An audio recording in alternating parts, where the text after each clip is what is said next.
자, 제일 중요한 얘기를 지금부터 할 건데요. 이재명과 훈도씨가 만났습니다. 처음에 관련된 뭐 전반적인 얘기는 뭐 대부분 이제 언론이나 여러분 다른 데서 많이 보셨을 거기 때문에 언론 브리핑 정리 한번 하고 송작가 TV는 송작가 TV의 시각대로 이번 만남의 의의를 한번 분석을 해보겠습니다. 네, 이재명 대표와 한동훈이 어제 오후 2시부터 국회에서 회담했습니다. 양당 대표가 33분 정도 공개 발언을 한 뒤 비공개 회담을 1시간 40분 정도 이어갔는데요.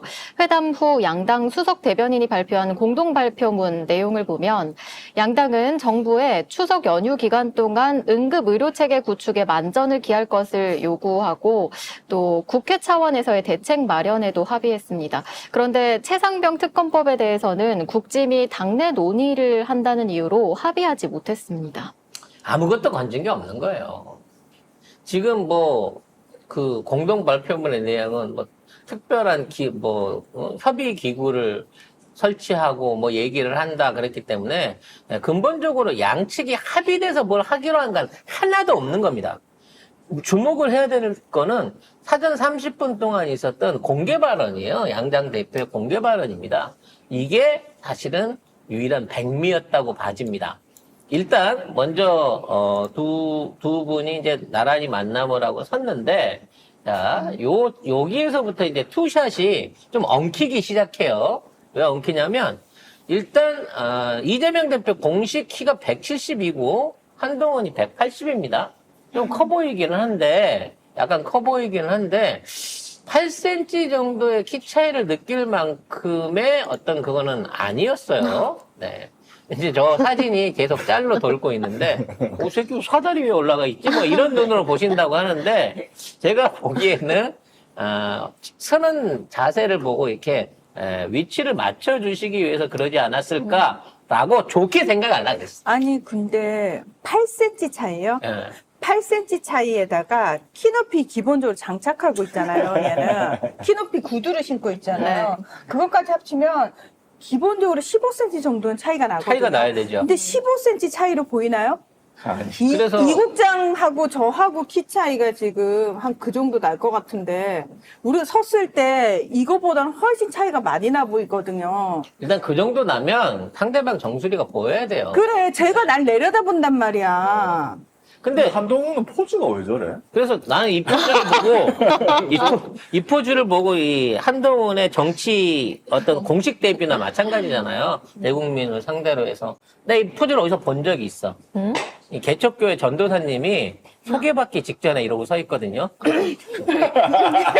졸라 착하면서 뭐랄까 잘생겨 보이기 위해서 얌전해 보이기 저렇게 손을 다섯 곳이 모으고 목사님 옆에서 자 이번에 신학대학을 졸업하신 자 새로운 전도사님입니다.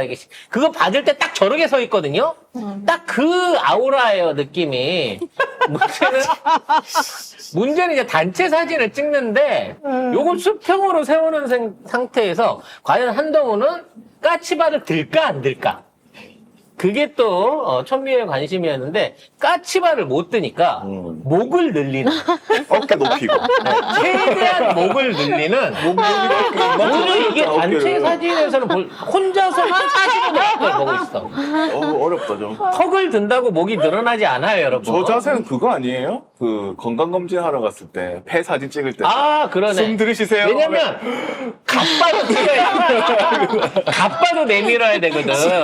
그러니까 저렇게 엑스레이 사진 자세가 될 수밖에 없는 거죠. 숨 넘어가. 근데 원래 우리 사진 찍을 때는 턱을 당겨야 되거든요. 특히 한동훈처럼 턱이 각진 애들은 안 예쁘게 나오기 때문에 턱을 아래로 사실 내려야 되는데 이렇게 본인의 단점을 되게 부각시키는 포즈거든요. 저 포즈가. 그래서 이상하다. 왜 저렇게 본인이 그래서 못생긴 최대한 걸. 목을 늘리고, 저도 한번 해볼게요. 목을 늘리고, 어깨를 넓게 보이게 하기 위해서. 넓게 보이고 올려야 돼. 키가 커 보이니까. 아니지, 어깨를 넓으면 목이 짧아 보일 수 있으니까, 어깨를 최대한 뒤로 제낀 상태에서 가슴을 내밀어서 나의 빵빵한 갑발을 보아라. 라고 하는 자세를 취하다 보니까 저 팔제사가 이렇게 됩니다. 이렇게. 예. 그대로 그 폐 사진 찍으면 됩니다. 네. 아주 속이 시큼할 거예요. 아주 속이. 숨 멈추세요.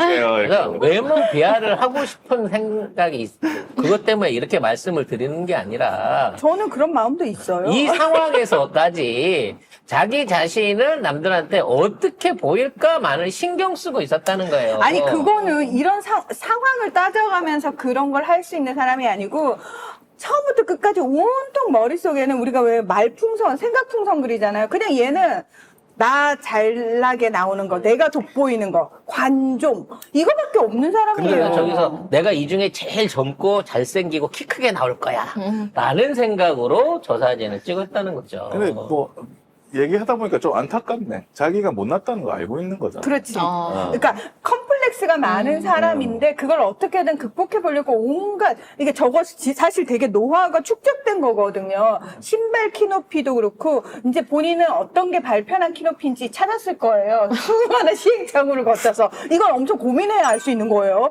그리고 두 번째 가발을 어떤 걸 써야지 최대한 티 안 나고 멋있어 보일지도 엄청난 시행착오 그때 찾은 가발일 거예요. 그다음에 가슴 갑바 장착하는 것도 이것도 본인의 왜소한 몸에 대한 특히 저 가느다란 다리 저 컴플렉스 이걸 어떻게 내가 커버를 해야지 이게 조금 덜 왜소해 보일까를 엄청난 고민 끝에 나온 걸 거예요. 하지만 워낙 그 하드웨어가 빈약하다 보니 저런 그림밖에 안 나왔습니다. 문제는 하드웨어보다 소프트웨어의 문제였어요. 사실 여기에 이제 한 30분 정도가 배당이 됐었는데, 시간이 배정이 됐었는데, 이재명 대표가 먼저 하라고 시켰습니다. 이게 결정적인 승부수였죠. 왜냐면 한동훈은 지금 신이 난 거야. 이 공식적인 그 여야 대표 회담에서 본인이 말할 수 있다는 게 너무 신이 나갖고 한 15분, 13분 가까이 얘기를 하는데 쭉 들어봤는데 그냥 자기 자신이 돋보일 수 있는 얘기 위주로 해요. 그래서 이 여야가 이렇게 뭔가 이렇게 새롭게 당선이 되고 나서 뭐 지도부의 각오가 어떻고 뭐 여당은 야당 쪽으로 가까이 가고 야당은 여당 쪽으로 가까이 오려고 서로에게 가까이 가려고 하는 의지가 보여진 뭐였다 그러면서 쉽게 말해서 한마디로 추상적이고 새 날라가는 소리들을 15분을 신나게 떠들었습니다. 그러고 나서 이재명 대표가 발언권을 받아갖고는 그냥 법안과 계획으로 조졌어요. 최상병 특검법은 본인이 얘기한 거고, 국민정서가 있으니까 받으셔야 되고, 의료대라는 지금 이런 상황이라 받으셔야 되고, 독도는 지금 이렇게 돼 있는 상황이라 받으셔야 되고, 우린 거기에 대해 이런 법안을 할 거고, 이런 식으로 매우 구체적이고 어떠한 방식으로 제기를 할 테니까 너는 이거를 받아야 된다라는 식으로 얘기를 던져버린 거야. 근데 대꾸를 못하는 상황에서 그거를 15분 내내 듣고 있으면서 쳐맞은 거죠. 그 순간 표정이 나 나중에 한다 그럴 거야. 내가 나중에 한다 그랬으면 최소한 저기에 대놓고 뭐라고 반론이라도 하고 있는데 내가 먼저 꺼내놨던 얘기가 얼마나 새 날라가는 소리였는지를 스스로 반성하는 타임을 현타로 가지게 됐다는 거죠. 입이 얼마나 근질근질했을까. 깐죽거리고 싶어가지고. 계속 턱이 올라가. 아니 앞에 뭐 판결이 뭐 저거면서 깐족거렸잖아. 이재명 그러니까 대표 사법 리스크 얘기하면서. 10월 달에 판결이 나면 존중을 해줘야 된다는 거지. 너 감옥 가 이거야. 결론은 다 알고 있다는 거야 그러면 한동훈. 아니 10월 달에 네가 어떻게 될지 나는 알고 있어. 뭐 이런 얘기인 거죠. 그럼 뭐 미리 얘기 들은 거 X가 아니면은 그렇게 이미- 하기로 한 거지. 그러니까 시나리오가 정해져 있는 거야? 그렇구나. 그래서 그런 얘기만 해놓고 난 뒤에 이재명 대표는 그딴 건 다 중요하지 않고 지금 민생이 최우선이라 우리는 이런 거 하겠다 협조해라라고 얘기하는 거고 니들이 협조를 안 하고 협의가 안 되면 우리가 단독으로 가겠다라고 하는 것들을 먼저 선언을 해놓고 들어간 거예요. 그러니까 이미 뺨한대 맞고 들어간 상황에서 1시간 반 동안 비공개 토론을 했다고 한데 거기서 결론이 나올 리가 없었죠. 안 나오죠. 다만 이렇게 보여준 걸로 해갖고 한동훈이 얼마나 준비가 안 돼 있는 건지, 그리고 민주당은 앞으로 어떻게 이걸 해결하러 갈 건지에 대한 일종의 뭐 각오를 보여줬다 그럴까? 그런 의미에서 그 대목만이 의미가 있었던 것 같아요. 박사하고 유치원생하고 사실 대화가 된다는 것 자체가 밥 먹었죠? 배고파? 아이고 친구들하고 사이좋게 잘 놀고 있어? 이거 외에는 안 되는 거잖아요. 전문적인 얘기를 형아가 잘 들어봐. 정치학 박사야. 정치가 뭐예요? 이렇게 되는 거잖아요. 나 예쁘게 나와요. 나 키 커 보이게 놔주는데 형아보다 키 크죠?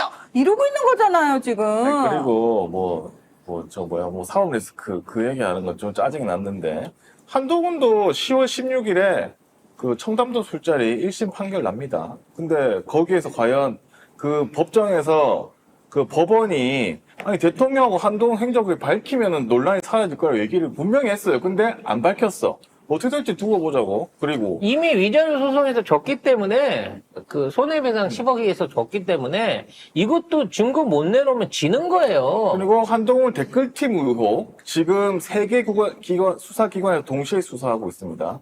경찰, 공수처, 경찰에서 다 한동훈 댓글팀에 대한 수사를 하고 있어요. 근데 이게 중앙지검 형사 7부가 댓글팀 수사하고 청담도 술자리 사건 함께 담당을 하고 있거든요. 그러니까 이거는 윤석열 라인이야 또.